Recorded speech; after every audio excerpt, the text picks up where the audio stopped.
নমস্কার বন্ধুরা, আজকে চলে এসেছি আরেকটি নতুন রেসিপি নিয়ে। রেসিপিটি হলো তালের বড়া। দুদিন পরেই যেহেতু জন্মাষ্টমী, তাই জন্মাষ্টমীতে চালের গুঁড়ো ছাড়া কিভাবে তালের বড়াটা ক্রিস্পি এবং নরম তুলতুলে হয় সেটাই আমি দেখাবো। জন্মাষ্টমীতে যেহেতু চালের জিনিস ব্যবহার করে না, তাই আজকের পুরো রেসিপিটি তুলে ধরবো চালের গুঁড়ো ছাড়াই। তাহলে চলুন ভিডিওটা আজকে শুরু করি। আমি রাজশ্রী, আপনারা দেখছেন রাজশ্রী হেসেল। তো চ্যানেলটিকে ভালো লাগলে সাবস্ক্রাইব করে পাশে থাকা বেল আইকনটি প্রেস করে আমার পাশে থাকবেন এবং কমেন্টসে অবশ্যই জানাবেন যে ভিডিওটি কেমন লাগলো, আর ভালো লাগলে প্লিজ একটা লাইক করে দেবেন। তো চলুন ভিডিওটি এবার শুরু করি। তালের বড়া করার জন্য আমি প্রথমে একটা তাল নিয়ে নিয়েছি। তালটাকে এবার আমি ছাড়িয়ে নেব। আপনারা পাটে পাটেও ছাড়াতে পারেন, আবার এক টান দিয়েও ছাড়াতে পারেন। এবার এটাকে ছাড়িয়ে নেওয়ার চেষ্টা করছি একবারে।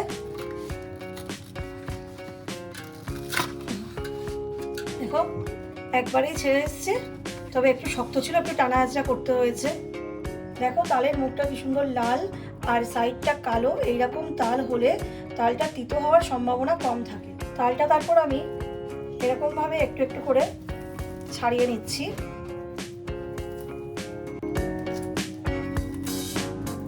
তোমরা এইভাবেও ছাড়াতে পারো, আর না হলে এরকমভাবেও আগে টান দিয়ে ছাড়াতে পারো। এবার আমি এরকমভাবে ছাড়িয়ে নেওয়ার চেষ্টা করব। দেখো তালটা কি সুন্দর, পুরো ফ্রেশ তালটা। এবার এগুলোকে ছাড়িয়ে তালের কাতটাকে বার করে নেব।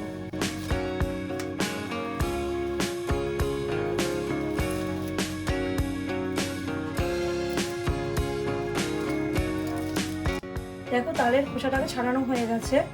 এবার আমি অল্প একটু জলে ভিজিয়ে রেখেছি তালের আটিগুলোকে, তালের কাতটা বার করতে একটু সুবিধা হয়। এবার আমি তালের কাতটা বার করার জন্য একটা থালা নিয়ে নিলাম। থালার উপরে এই ঝুড়িটা রেখে দিচ্ছি।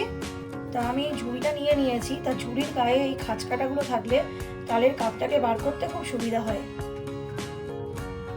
এবার এই তালের কাত বার করার জন্য ঝুড়ির গায়ে এইভাবে তালটাকে ঘষতে থাকবো।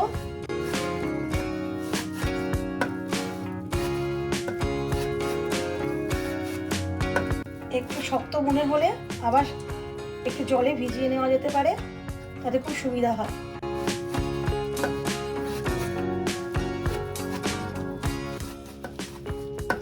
এইভাবে তালের কাতটাকে বার করতে থাকবো। আর তারপরে এই দিকটা যাতে তালের কাতটা সুন্দরভাবে বেরোয়, নিচে পড়ে যাতে ভালোভাবে, এখানে দেখুন আটকে গেছে। এইগুলোকে কিছু সাহায্যে একটা নিয়ে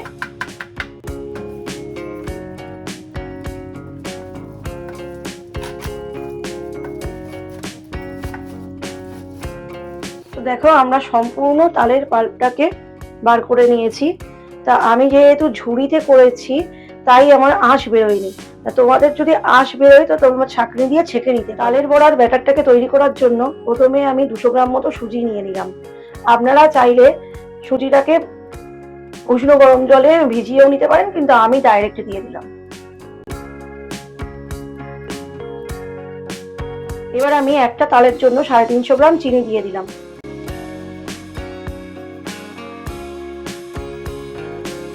এবার আমি আগে থেকে কুড়িয়ে রাখা ছোট বাটির 1 বাটি নারকেল কোড়া দিয়ে দিচ্ছি।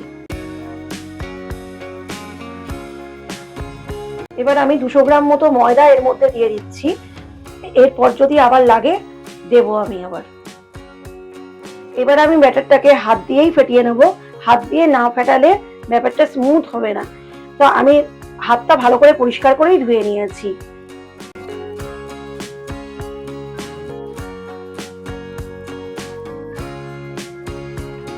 আর এতে আমি চালের গুঁড়ো দেবো না, তাই আমার ময়দা লাগলে আর একটু লাগতেও পারে, আবার নাও লাগতে পারে।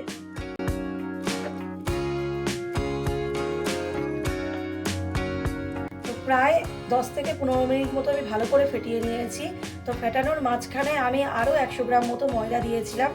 তা যত বেশি ফেটাবে তো একটু স্মুথনেস, স্পঞ্জি ভাবটা আসবে তালের বড়াতে। এবার দেখো ঠিক এইরকম থিকনেস চলে এসছে। এবার তালের বড়াটা তেলে ছাড়ার জন্য রেডি হয়ে গেছে।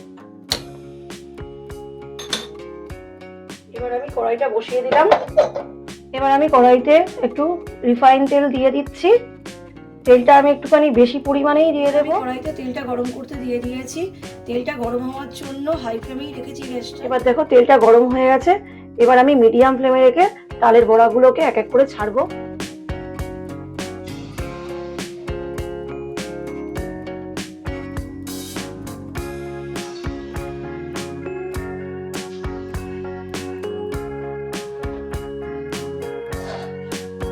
এটাকে একটুখানি উল্টে পাল্টে দিচ্ছি।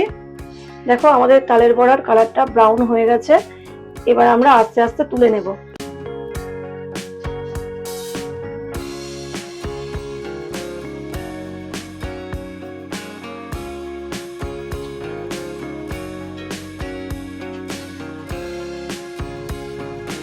আমি আবার দিয়ে দিচ্ছি কয়েকটা। তোমরা কিন্তু লো টু মিডিয়াম ফ্লেমে রেখেই ভাজবে, হাই ফ্লেমে রেখে একদমই ভাজবে না, তাহলে কিন্তু ওপরটা পুড়ে যাবে আর ভেতরটা কাঁচা থেকে। দেখো বেশি করে ফেটিয়ে দিলেই কিন্তু এই ফোলা ফোলা স্পঞ্জি ব্যাপারটা ভালোভাবে চলে আসে। তো এটাও হয়ে গেছে। এবার এটাকে আমি তুলে নিচ্ছি। এইভাবে পুরো ব্যাটারটাকে আমি ভেজে নেব।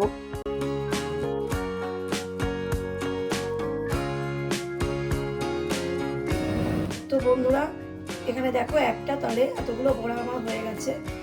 এবার এই একটা বড়া তোমাদের ভেঙে দেখাচ্ছি।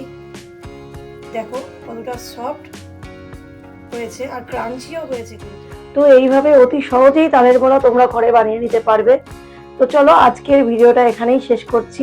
যদি তোমাদের কিছু ভালো লেগে থাকে তাহলে লাইক করো ও কমেন্টস করে অবশ্যই জানিও যে তালের বড়াটা কেমন হলো। সাবস্ক্রাইব করে পাশে থাকা বেল আইকনটি প্রেস করে আমার পাশে থেকো। তো চলো আজকের ভিডিওটা এখানেই শেষ করছি। নেক্সট দিন আসছি আরেকটি নতুন ভিডিও নিয়ে।